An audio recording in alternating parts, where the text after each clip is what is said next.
Are you too old for language learning? What do people even mean when they say too old? Do they mean 30s, 40s, 50s, or even beyond? Is this something you are afraid people will say about you? Or something you're telling yourself, using as an excuse?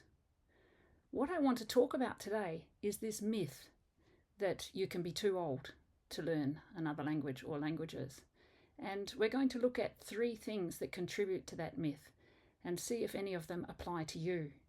There are many more reasons people think like this, but these are just 3 for starters. Reason number 1 that people may think they're too old, that you may think you're too old to learn other languages. And that is the idea of the window, the ideal window for learning being when you're a child. You've probably all heard of that, and it's attached to various theoretical names, but let's just call it the window.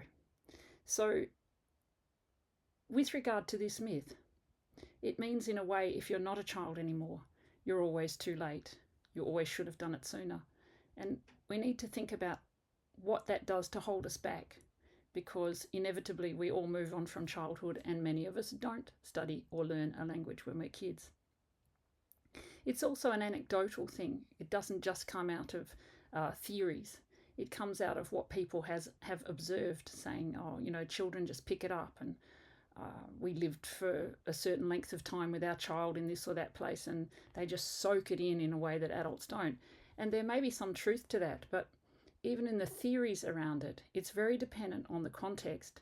It's dependent on things like whether you're actually taking lessons or whether you're living in an immersion environment, and people even differ as to at what age that window supposedly closes. In fact, it never completely closes. It's just different. Learning is different. So in the science, it's complicated and subject to disagreement anyway. Why should we let it hold us back? Are we talking about first languages? Because a lot of the data began with that and doesn't necessarily apply to second, third, or more languages.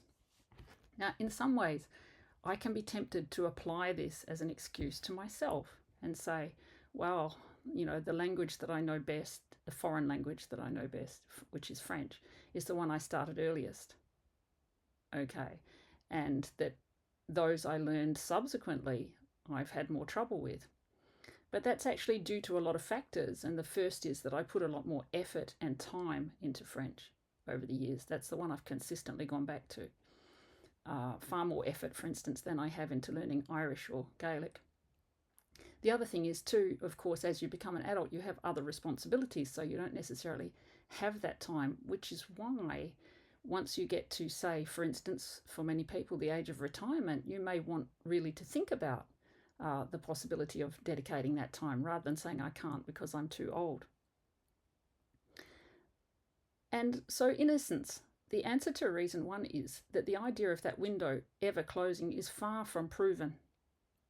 It depends on too many things to be useful as an idea.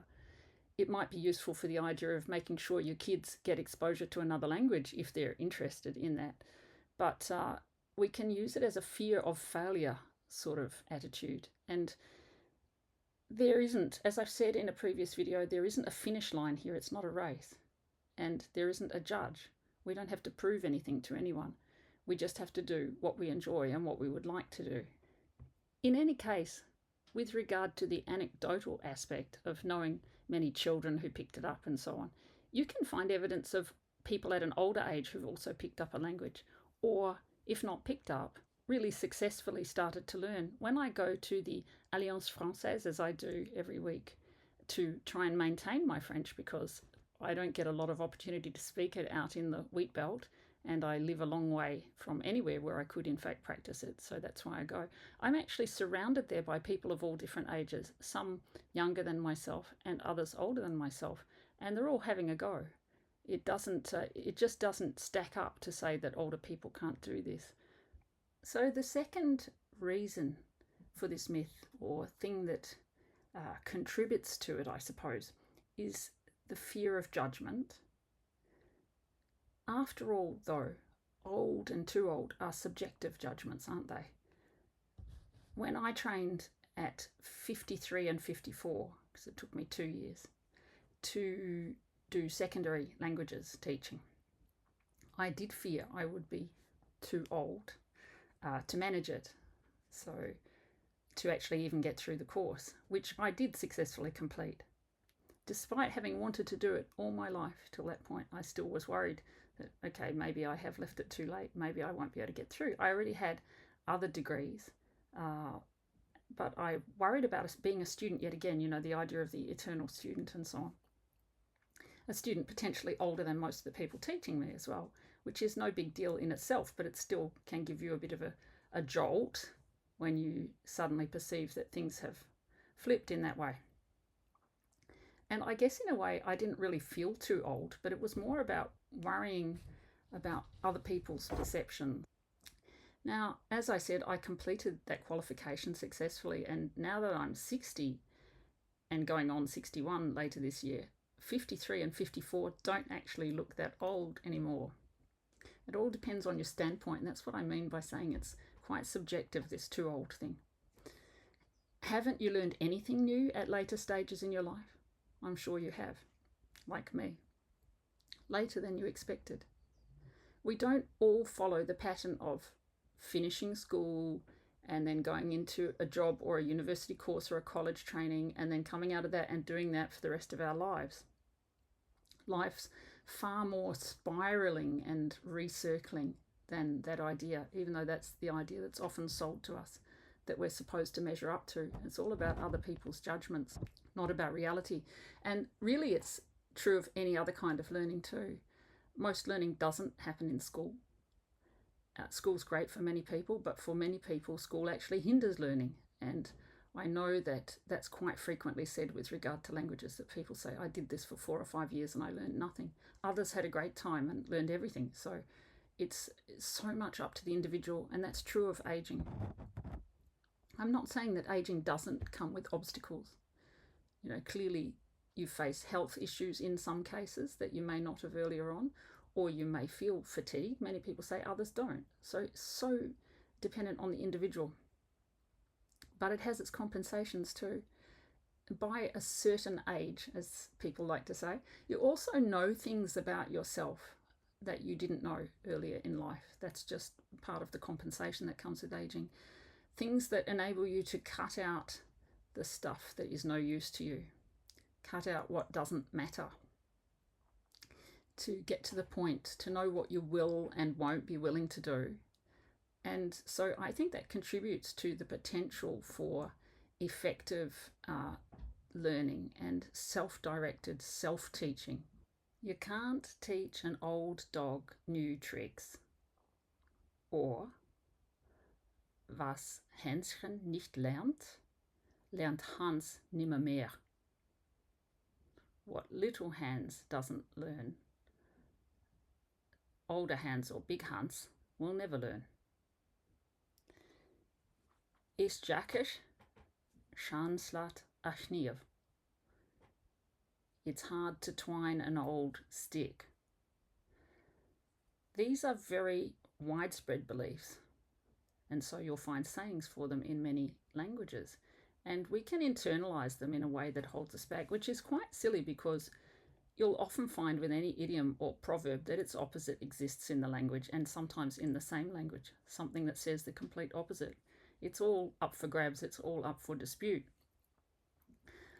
I actually prefer the saying of the long-term dancer Eileen Kramer, who only passed away late last year, at the age of 110, and was, when interviewed in The Guardian, talking about dancing till late in life, and she said, I love this phrase, I'm not old, I've just been here a long time.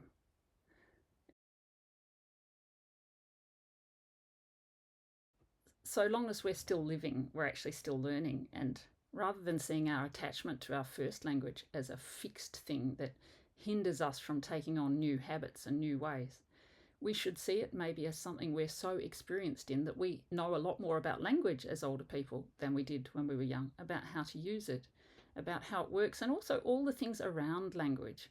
So, for instance, we're better at the ironies, the sarcasms, the innuendo, the jokes, and just all of the cultural baggage that goes with the way languages work. You might say then we compensate in some ways for what we've supposedly lost by aging, if people assume that that means maybe we're more tired, or we don't remember, we forget more, we don't remember things, or whatever. It's just so dependent on the individual that it's almost pointless making generalizations about. Also, when you're older, you know more, or generally know more, what you want. When you're young, you often don't really have an idea yet what you want to do, or whether you want to acquire a particular language. So many people who do a language in school say, I didn't want to, and that's why I didn't learn it, because it was forced, or we had to do Latin, or we had to do French, or whatever. By a later age, we also have more time, and I'm in a really much later age when people are retiring, and they look back and they say, now I know that I wanted to do what I didn't do at school. Knowing what you want is a strong motivational element in learning a language. Like, when the desire is there, it's far more likely to happen. And maybe some people do know very early in life what they desire, but not everyone does. So in sum, what can we take from today and these three aspects that contribute to the myth? Well, the first one is that the window doesn't close. We just learn differently as we age. And that old and too old are subjective judgments. Every person is different. Some people are rigid and resistant to learning when they're young, and other people are not. You can't really ultimately say that an older person is this or an older person is that. There's too much individual difference. Old does not have to mean set in your ways. And there's plenty of evidence around us of that if we choose to see it, rather than set ourselves back or allow others to. I mean, in some ways, this is, well known. It's just that it's a very common obstacle that people self-impose on languages to explain why am I finding it so hard? Well, maybe it's because I should have done this younger. And I just want to dispel that myth today and look at the fact that there are many potentials and many pluses to starting or restarting a foreign language at an older age. What do you think? I'd like to hear in the comments below. Have you taken on a new project or taken a new path at a much later time in life than you expected? Please let me know. And if you're enjoying what you see and hear on this channel, please subscribe. Bye.